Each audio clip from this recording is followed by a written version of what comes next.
धाकड़ हरियाणा में स्वागत है सर आपका। बहुत बहुत धन्यवाद आपका। आज सर क्या कार्यक्रम था? आज कार्यक्रम, सबसे पहले तो आपको नव वर्ष की बहुत बहुत शुभकामनाएं। 2022 में नव वर्ष के ऊपर आदरणीय बहन विशोका यति जी चतुर्वेदी हैं, तो वो अपने नियम अनुसार यज्ञ करके नव वर्ष की शुरुआत करते हैं। और ये जो स्थान संत आश्रम है, इस स्थान को बहन जी ने चुना हुआ है, वो हर बार यहाँ यज्ञ करते हैं। ये छठा वार्षिक उत्सव था। कौन कौन विभूति यहाँ शामिल हुई आज? यहाँ आदरणीय स्वामी जसमेर जी मुख्य अतिथि थे। मुख्य वक्ता डॉक्टर हर्षमोहन भारद्वाज जी थे। विशिष्ट अतिथियों में हमारे बड़े महान संत आदरणीय तीर्थनाथ जी राजस्थान से आए हुए थे। अन्य भी संत यहाँ आए हुए थे। क्या संदेश देना चाहते हो आज इस अवसर पर? हम इस अवसर पर ये संदेश देना चाहते हैं कि जो समाज के अंदर संतों महापुरुषों की विचारधारा है, एक समतामूलक समाज की विचारधारा, जाति विहीन समाज की विचारधारा, हम किसी एक प्लेटफार्म के ऊपर सब लोग मानवतावादी विचारों को आगे बढ़ाएं। लेकिन आज समाज में जो घटित होता है उससे लगता तो नहीं जी हम समानता की बात कर पाएंगे। आज हर जगह जातिवाद की बात होती है, जाति को देखकर उत्पीड़न होता है, तो कैसे समानता की बात कर पाएंगे हम? आज से लगभग 650 वर्ष पहले आप विचार भी नहीं कर सकते उस टाइम समाज में जातियों की क्या हालात थी।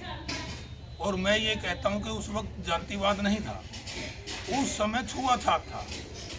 जब संत शिरोमणि गुरु रविदास महाराज जी ने मानवता का संदेश दिया, कबीर साहब ने मानवता का संदेश दिया, और उन्हीं संतों महापुरुषों की विचारधारा को लेकर बाबा साहब डॉक्टर भीमराव अंबेडकर पूरे जीवन संघर्ष करते रहे, छुआछूत को मिटाया।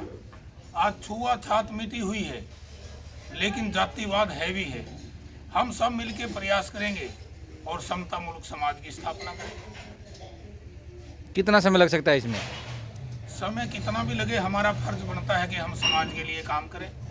बाबा साहब डॉक्टर अंबेडकर को हम अपना आदर्श मान करके चलते हैं। बाबा साहब डॉक्टर भीमराव अंबेडकर ने कहा था कि आप तब तक संघर्ष करते रहें जब तक आप कामयाब ना हो।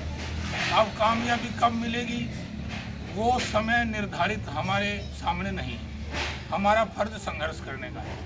समतामूलक समाज के निर्माण के लिए आप लोगों ने क्या योजना बनाई है?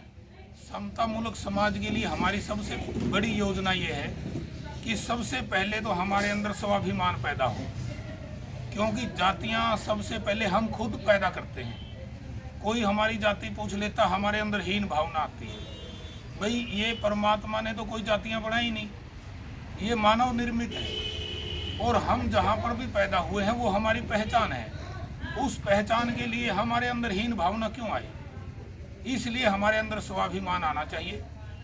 हमारे अंदर जब स्वाभिमान पैदा होगा तो हम भी अपने आप को छोटा ना मान करके सब लोगों के बराबर समझेंगे। जब हम अपने आप को बराबर समझेंगे तो बराबरी की बात करेंगे। जब बराबरी की बात करेंगे तो फिर हमने संघर्ष भी करना पड़ेगा बराबर आने के लिए। जब संघर्ष होगा तो फिर हो सकता है बराबर से ऊपर भी निकल जाए। अब साहब कांसीराम जी जो हमें समझाते थे, एक पेन को उल्टा करके बता देते थे, अगर आप कहो तो मैं बताऊं। अब साहब कांसीराम जी कहते थे कि ये पेन है और ये इसकी जातियों की व्यवस्था है, तो वो ऐसे कर देते थे इसको कि कई बार ये व्यवस्था फिर ऐसे हो जाती। लेकिन साहब कहते थे कि हमने ऐसे नहीं करना, हमने ऐसे रखना है, सबको बराबर रखना है। तो ये तो समझने की बात है, जिस दिन समझ में आ जाएगी उसी दिन समाज बदल जाएगा। लेकिन हालात तो आज भी वैसे के वैसे बने हुए हैं जी। आज वैसे के वैसे नहीं है, बहुत बदलाव हुआ है। जितना होना चाहिए था उतना नहीं। मेरा एक बहुत प्रिय मित्र जिसने यहाँ विज्ञान प्रदर्शनी लगाई हुई थी, सतपाल मुसाफिर, वो कल मेरे को वीडियो दिखा रहा था राजस्थान की। मुझे बड़ा अचंभा हुआ देख करके। उसने बताया कि 2 गांव उसने नाम बताए कि ऐसे हैं राजस्थान में। वो खुद वहाँ गया, वहाँ गरीब लोगों की ये हालात है कि 8 बजे के बाद घर से बाहर नहीं जा सकते, और जाना पड़ जाए तो इजाज़त लेनी पड़ती है समाज के सवर्ण जाति के लोगों से। और अगर वो गाय खरीद के ले आएंगे तो सवर्ण जाति के लोगों को, सरकार को नहीं, 1000 रुपये टैक्स देना पड़ता है। बकरी खरीद के ले आएंगे उसका अलग टैक्स है, और वो बेचे भी गए अपनी चीज़ को तो वो भी गांव के अन्य लोगों से इजाज़त लेनी पड़ेगी। ये हालात भी है समाज में। सरकारें कहाँ हैं? सरकारों ने क्या किया अब तक देश की आज़ादी के बाद? तो अगर देखा जाए तो देश की आज़ादी के बाद भी मानव समाज तो आज भी गुलामी की ज़िंदगी जी रहा है। आप सही कह रहे हैं कि भाई आपकी क्या योजना है? योजना तो साहब कांसीराम ने बनाई थी कि भाई जितनी जिसकी संख्या भारी उतनी उसकी हिस्सेदारी। जब हम सबको हिस्सेदारी दे ही देंगे, सब लोग बराबर आ जाएंगे। जैसे राजस्थान की आपने घटना बताई, तो राजस्थान में तो अमूमन हर गांव में ऐसा है, और आरक्षण के आधार पर वहाँ प्रतिनिधि चुन के भी आते हैं, लेकिन फिर भी वो समाज को आगे नहीं बढ़ा पाए हैं। क्या कारण है?